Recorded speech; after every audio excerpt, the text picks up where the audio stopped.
Bab 926 Iri, Dengki dan Benci. Anak muda, bolehkah aku membahas sesuatu denganmu? Bos jiwa darah naga menenangkan suasana hatinya yang semangat dan membuka mulut bertanya. Silakan. Aku ingin meninggalkan laut jiwamu sekarang dan pergi memamerkannya kepada saudara-saudaraku. Blah. Pergi menjelaskan situasi dengan saudara-saudaraku agar mereka merasa tenang. Louis Lu tersenyum berkata, tentu saja boleh. Hubungan kita bukan majikan dan babu. Lain kali kamu boleh kapanpun meninggalkan laut jiwaku tanpa menanyai pendapatku. Terima kasih, anak muda. Kamu ini manusia yang paling berbeda yang aku temui. Panggil aku Louis saja. Kak Naga. Kak Naga. Kalau tidak, aku harus bagaimana memanggilmu? Aku sudah terjebak lama di sini. Bahkan aku sampai lupa namaku sendiri. Sepertinya Andrew Carson Domo. Lebih baik kamu panggil aku Kak Naga saja. Baik, Kak Naga. Louis Lu membantu memberikan nama yang cukup lokal untuk jiwa darah naga. Kak Naga keluar dari laut jiwa Louis Lu dan seketika membuat 8 jiwa darah naga lainnya membelalak mata besar, penuh rasa tidak percaya. Kak, kamu, Tuan Lu inilah yang tetap menjaga bentuk mulaku. Jadi aku masih hidup. Sayangnya kultivasi bertahun-tahun ini harus ulang kembali. Kak Naga menghela nafas berkata. Mendengar ini, tatapan para jiwa naga langsung berubah dan berbatin. Mengapa kita merasa dirimu sedang pamer ke kita ya? Guk. Jiwa naga ke-9 berujar penuh kekesalan. Tuh apa kataku? Seharusnya menyembahkan aku saja. Kalian semua malah menahanku. Akan aku ingat selalu dendam ini. Hei, Guk. Coba dengar kembali cara bicaramu kepada kakak-kakakmu. Padahal kamu yang buat onar. Kalau ada hal-hal baik juga seharusnya kita terlebih dahulu yang menerimanya. Kamu hanya boleh menjadi yang paling terakhir. Kak Naga, tolong bantu aku tanya ke manusia itu. Apakah ia masih membutuhkan kekuatan jiwa naga? Aku juga mau menyembahkan punyaku kepadanya.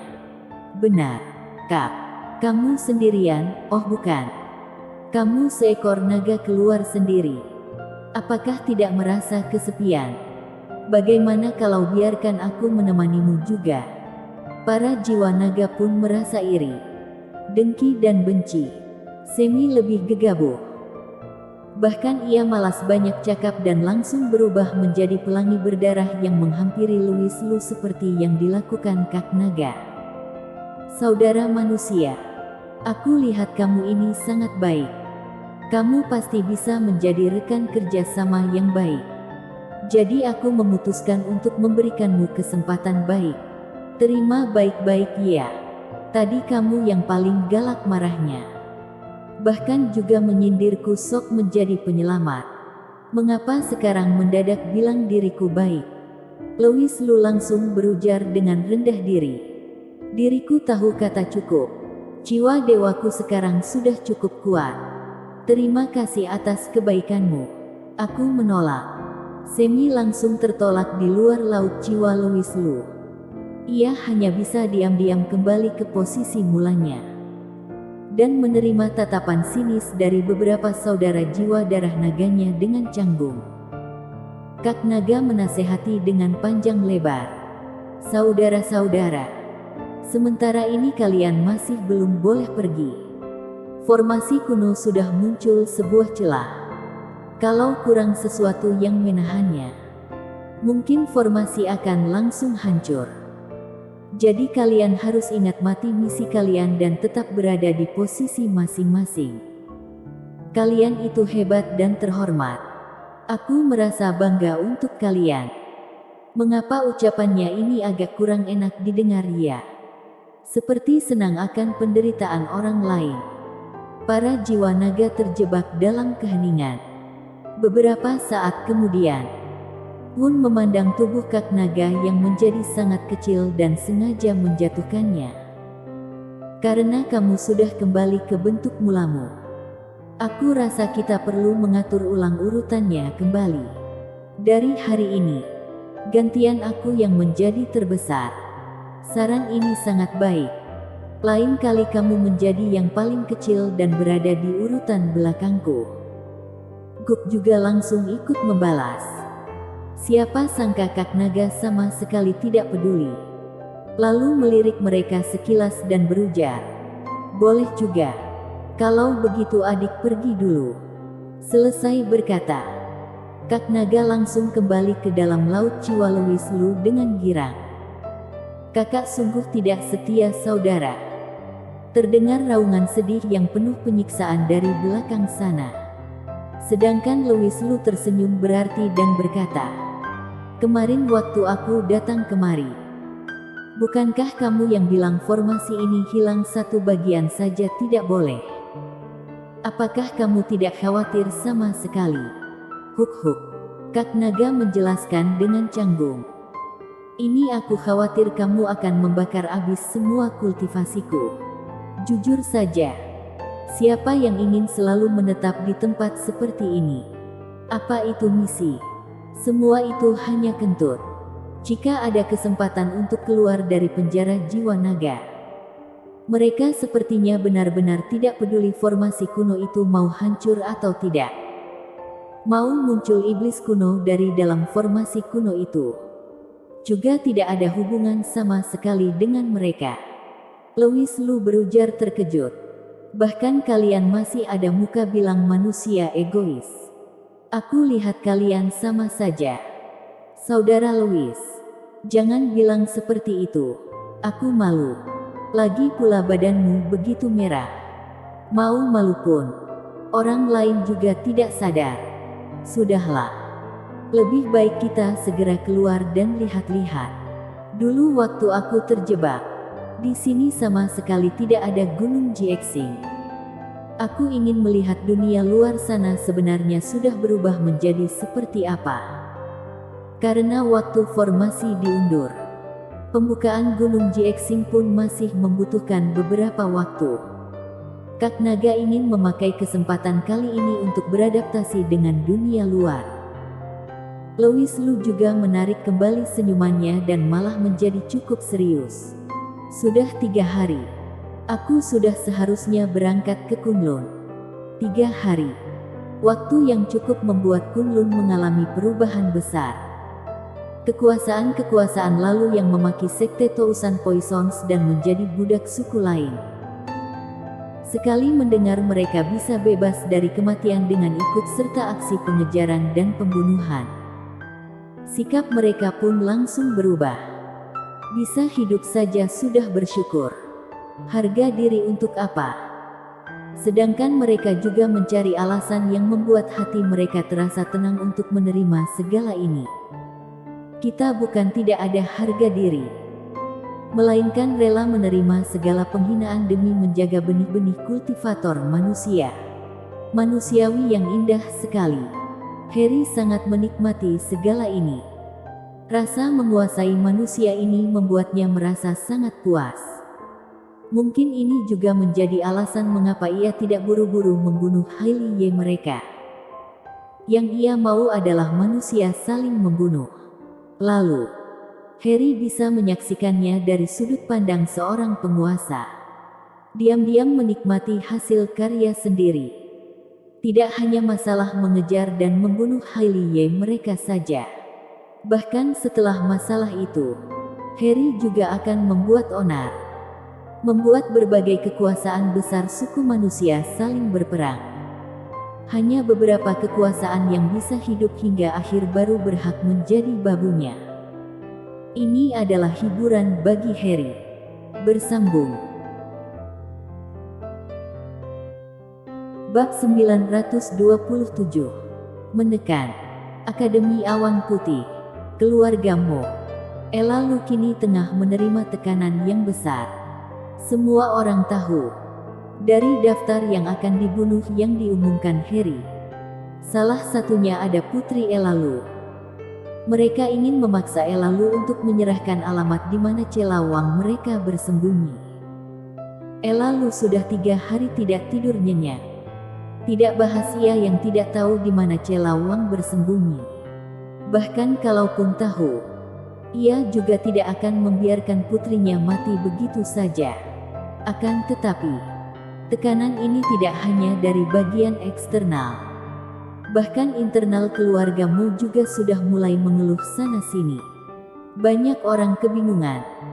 Mengapa Celawang malah mau keluar dan menyinggung Harry di masa-masa penting seperti ini? Tidak masalah jika ia sendiri yang membuat onar. Tapi sekarang ia malah melibatkan masalah kepada keluargamu mereka. Oleh karena itu, bagian internal keluargamu sudah sangat cemas. Nyonya. 3 keluarga lainnya sudah berdiri di depan pintu sangat lama. Dan juga beberapa pejabat tinggi dari akademi yang terus menindas kita. Nyonya, bagaimana kalau Anda maju dan memberikan penjelasan? Anggap saja untuk masa depan keluargamu kita. Entah bagaimanapun, kita perlu menyatakan sikap kita. Mau kita pura-pura ikut aksi mengejar dan membunuh juga tidak apa-apa. Berpura-pura mengejar dan membunuh agar bisa mendapatkan kuota untuk menjadi babu ras hantu. Mendengar nasihat orang-orang, Ella Lu tidak tahan tertawa sinis. Dalam seketika itu, orang-orang keluargamu terbengong di tempat. Ella Lu sekarang memberikan kesan yang asing bagi mereka, sehingga membentuk perbedaan yang sangat jelas dengan nyonya cantik yang hanya memikirkan keuntungan. Kalau kejadian ini terjadi pada masa lalu, Ella Lu bisa saja menerima saran sukunya demi kepentingan bersama. Berpura-pura ikut serta pengejaran dan pembunuh, serta menyatakan sikap kepada Harry untuk benar-benar pergi mencarinya atau tidak. Itu boleh saja tidak dilakukan. Namun, entah mengapa pikiran Ella Lu ini mengalami perubahan yang besar sekali. Mungkin orang-orang keluargamu lainnya tidak tahu. Tapi sebagai suami Ella Lu, Weltmo tentu saja tahu alasannya. Istrinya ini berubah karena Louis Lu. Pukulan yang diberikan Louis Lu kepadanya sungguh terlalu besar.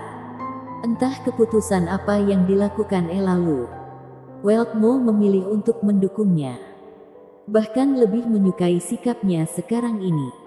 Karena lebih manusiawi.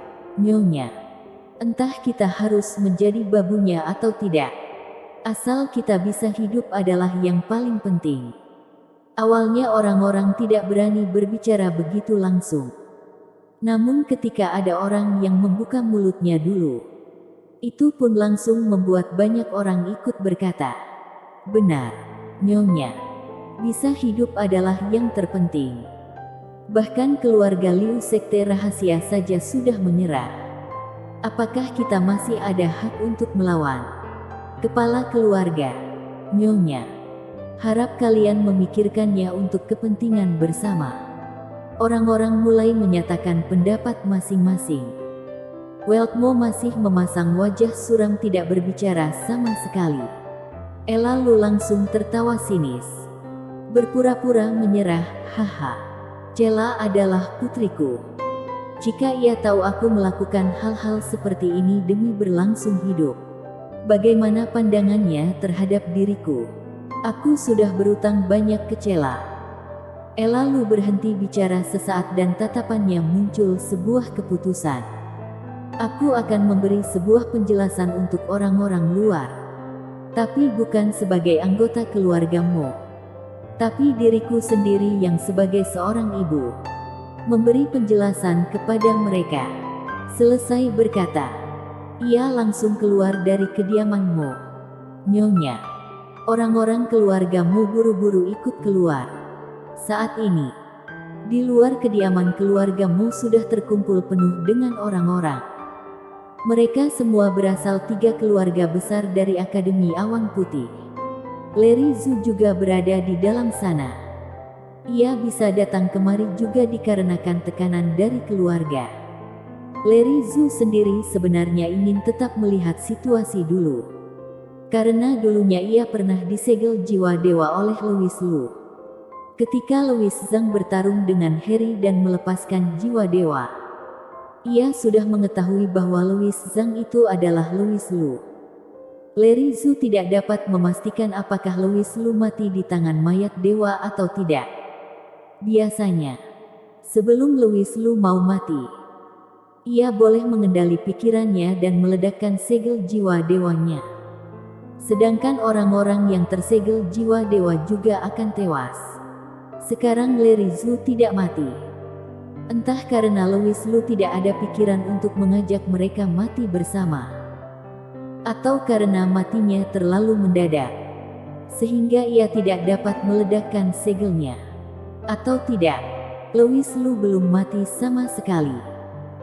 Jika kejadian berakhir seperti ini dan Louis Lu tahu dirinya ikut serta aksi mengejar dan membunuh, maka Larry Zhu benar-benar gawat.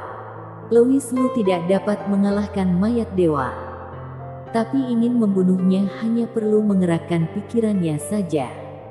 Jadi Larry Zhu tidak berani bertaruhan. Sedangkan hari ini ia bisa muncul di sini hanya karena ia ingin pura-pura ikut orang-orang menasehati Elalu. Bantu menambahkan jumlah orang saja. Paling dirinya tidak usah bicara. Orang-orang keluarga mau keluar. Elalu, kita semua keluarga dari Akademi Awan Putih. Tidak baik untuk semuanya juga jika kita merusak hubungan. Jadi harap kamu tahu diri ya. Benar. Semuanya juga demi berlangsung hidup saja. Apabila ada yang menyinggung, harap Nyonya Lu jangan dendam. Elalu, kita tidak ingin mempersulit kamu juga. Asal kamu beritahu di mana beberapa gadis itu bersembunyi. Tunggu masalah ini selesai dan ras hantu selesai menghitung. Kita boleh bantu buktikan untuk keluargamu. Setelah Elalu muncul, beberapa orang mulai memberi tekanan dan mencoba menanyakan keberadaan Celawang beberapa dari mulut Elalu. Saat ini, Elalu berujar dingin. Meski sekarang aku tidak tahu di mana mereka, tapi aku tidak akan memberitahu juga kalaupun aku tahu. Kalian suka jadi babu. Aku tidak menahan kalian. Tapi kalian juga jangan berharap bisa merubahku menjadi babu ras lain. Mau mati pun, aku juga lebih memilih mati dengan berdiri sebagai seorang manusia, melainkan seperti seekor anjing. Setelah Elalu mengatakan ini, tempat yang awalnya ramai seketika menjadi diam tanpa suara sama sekali. Bagai orang-orang keluarga Mo tadi, seperti baru pertama kali mengenali nyonya cantik yang lebih mementingkan keuntungan. Bersambung.